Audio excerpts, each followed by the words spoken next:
2 hours later. Isang mapagparang gabi mga kapana, eto muli po kami nakapag-adventure, hindi tayo nakapag-intro mga kapana at ito yung bumuhat, isang good size na kanuping, mga kalahating kilo na ito, salamat. Malaki-laking kanuping agad yung nakita natin at kapana.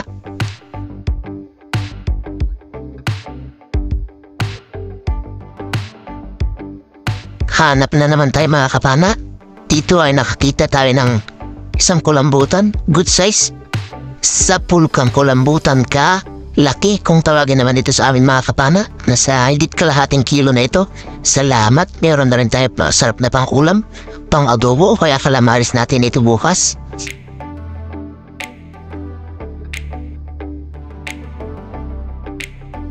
Panibagong paghahanap ulit. Dito mga kapana ay meron tayong nakitang pumasok sa butas at ito nasa labas na, isang mangrove snapper.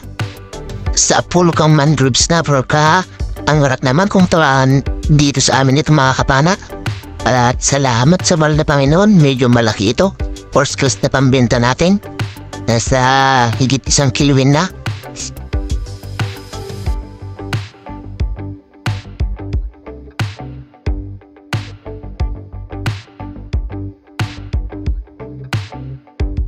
Panibagong paghahanap ulit ng isda. Hanap-hanap tayo dito sa may mga bahurang ito mga kapana at dito meron tayo nakita sa ilalim ng bato. Sa pulkan coral trout ka, coral trout mga kapana o kaya naman red lapo kung tawagin dito sa amin. Salamat, ngayon lang tayo ulit nakakuha ng ganitong isda mga kapana. Matagal-tagal na nung huli tayo nakakuha nito. At masarap ito na pang tinola mga kapana. Hanap ulit tayo. At dito mga kapana sa butas meron tayo nakita sa surahan na good size, nasa 1 kilo mahigit. Ayan siya mga kapana, yung surahan. Sa pulkang surahan ka, headshot mga kapana, hindi nakapalag pa. Salamat, first class ulit ito na pambenta natin. 280 per kilo yung ganitong surahan sa amin mga kapana. Hanap na naman tayo ng isdang mapapana natin.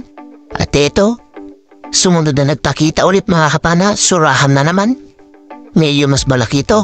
Sa pulkang surahan ka, salamat, headshot ulit mga kapana, hindi nakapalag na naman. Nasa 2 kilo siguro ito mga kapana. Jumbo na itong surahan na ito. Pambansang pang-ihaw ito mga kapana. Salamat Lord sa biyaya. Hanap ulit. Dito sa bahuran ito, meron nagtatago mga kapana, isang kulambutan ulit. Sa pulkang kulambutan ka, malit ito mga kapana, mga nasa 250 grams lang, pero ayos na. Pang-ulam na rin naman mga kapana. At dito mga kapana, meron tayong nakita na gumalaw dito sa batong ito. Isa palang takulit kung tawagin dito sa amin mga kapana, isang uri din ng lapu-lapu pero hindi siya gaano lumalaki mga kapana.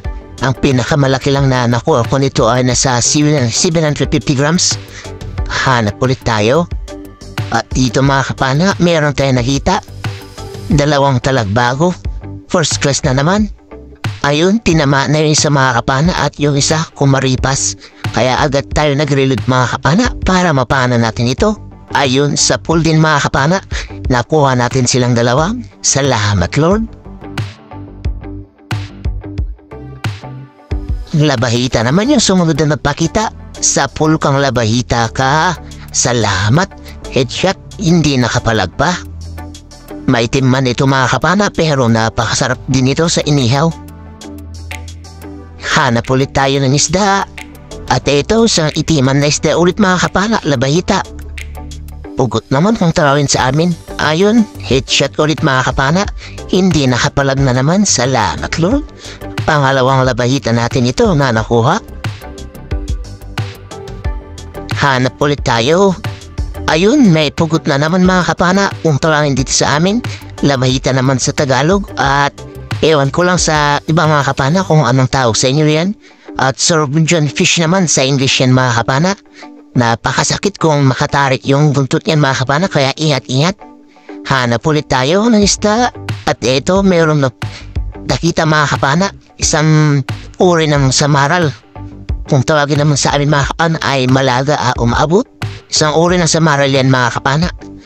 At salamat, first class na naman ito na pambenta natin. At sa di kalayuan na pinanahan natin ng samaral, mayroon tayo nakita, mag-asawa na naman na talagbago. Sa pool ka ngayon. Ayan, tinamaan yung una mga kapana at yung isa naman ay kumaripas na naman mga kapana, kaya agad natin hinabol. Ayun, buti at napahabulan pa natin yung buntot mga kapana, kaya nakuha natin silang dalawa. Salamat Lord. Hanap ulit tayo ng isda at dito silip-silip tayo sa butas. Eto mga kapana, mayroon nagtatago, isang surahan ulit mga kapana. Sa pool kang surahan ka. Ayan, maganda yung patama natin ulit mga kapana sa surahan at medyo malaki na naman ito.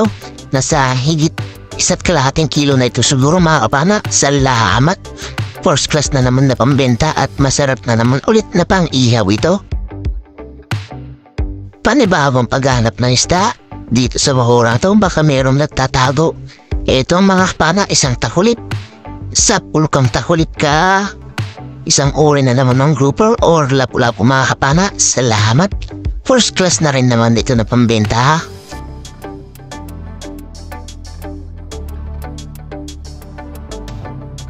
Abanti tayo ng konti mga kapana at ito yung nakita natin. Isang spotted snapper mga kapana. Sa pool kang spotted snapper pa.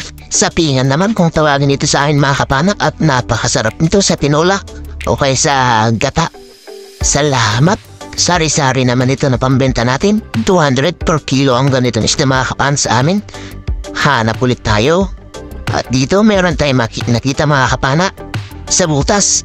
Sa pool kang samaral ka. Itim na samaral ulit mga kapana. Salamat. First class na naman ito.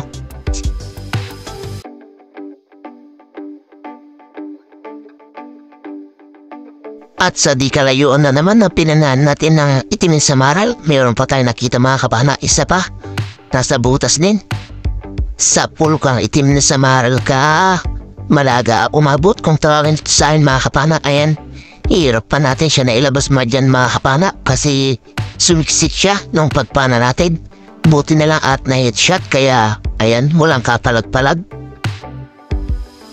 At dito mga kapana, dalawang isda yung nakita natin, isang balbasan at dalagang bukid. Ito yung inuna natin, dalagang bukid. Salamat at tinamaan natin mga kapana ng maayos. Ito yung sunod natin. Sa pulga ulit, headshot mga kapana, yung goldfish or timbungan. Balak yung tawagin naman yan sa amin mga kapana. Pare sari-sari yan na pambenta mga kapana. Hanap na naman tayo. At dito mayroon tayong nakita isang buksi kung tawagin sa amin or panupin. Ayun sa pool mga kapana. Salamat, sari-sari na naman ito na pambenta natin. At masarap naman ito sa tinola. At dito mga kapana, nagluko yung camera natin. Biglang namatay nung pagpana natin dito sa sura na ito. Pasensya na mga kapana. At dito naman, isang suno or coral trap na naman. Ayun sa pool mga kapana, salamat at ito na rin yung huli na paano natin mga kapana at humahon na tayo. Alauna na kasi ng madaling araw. 2 hours later. Isang mapagpalang umaga mga kapana, oras natin ay 3:00 na ng madaling araw. Ito na yung mga nahuli natin. Salamat sa mahal na Panginoon at biniyayaan tayo ng ganitong isda at sip pa tayo nakauwi. Meron na tayong pang ulam, meron pa tayong pambenta. Salamat. At ito yung first class natin mga kapana, unang salang. Ayan, 3 kilo.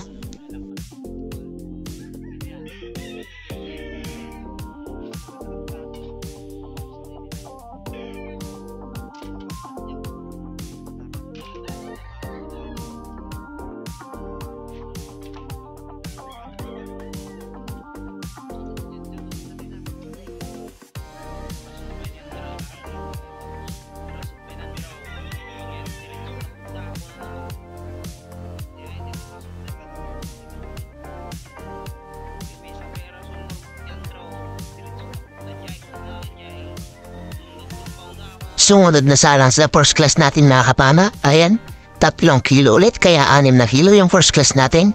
Ito naman yung labahita natin mga kapana. 0.9 yung unang salang at ito yung pangalawa mga kapana.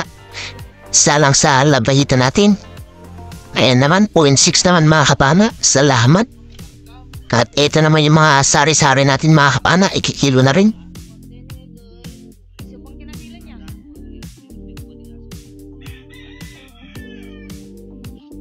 Unang salang sa sari-sari natin mga kapana, 3 kilo. At ito yung sumunod na salang.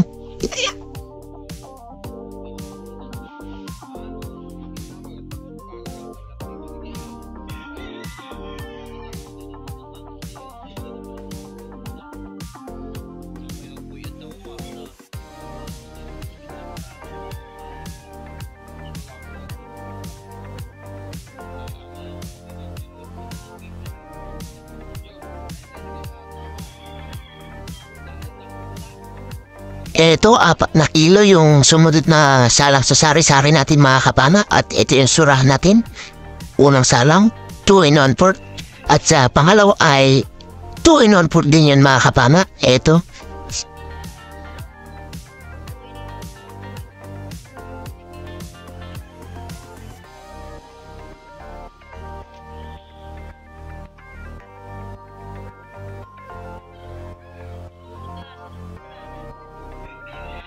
Sa mapagpalang hapon mga kapana, ito na pala yung mga listahan natin, yung kuha natin kagabi.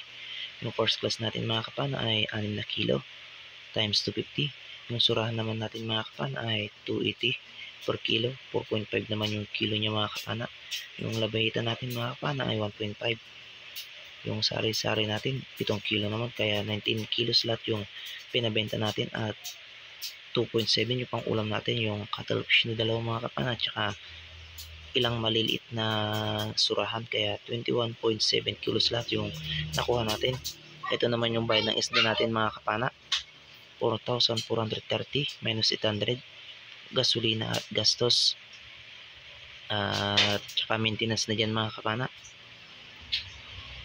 Ang natira ay 3,630. Pinagtatlo namin mga kapana, ako, yung bangka at saka yung taga-sagwan, kaya meron kayong partiyan na 1,210. Ayan, ayos na yun mga kapana sa pang-araw-araw tayo na nagastusin. At ayun, muli na naman mga kapana, pasensya na naman kayo kasi hindi na po tayo makakapag-shoutout ngayon. Medyo mahaba kasi yung video natin mga kapana, hirap natin may upload. Baka ma-upload pa natin to mamayang madaling araw na naman mga kapana, kasi madaling araw lang po naglalakas yung signal ng data dito sa amin. At ayun, pasensya na mga kapana. At ayun, sa mga nakasuporta po sa akin dyan mga kapana, maraming salamat po. At ayun, ingat na lang po tayo lagi. God bless po sa ating lahat. Bye bye po mga kapana.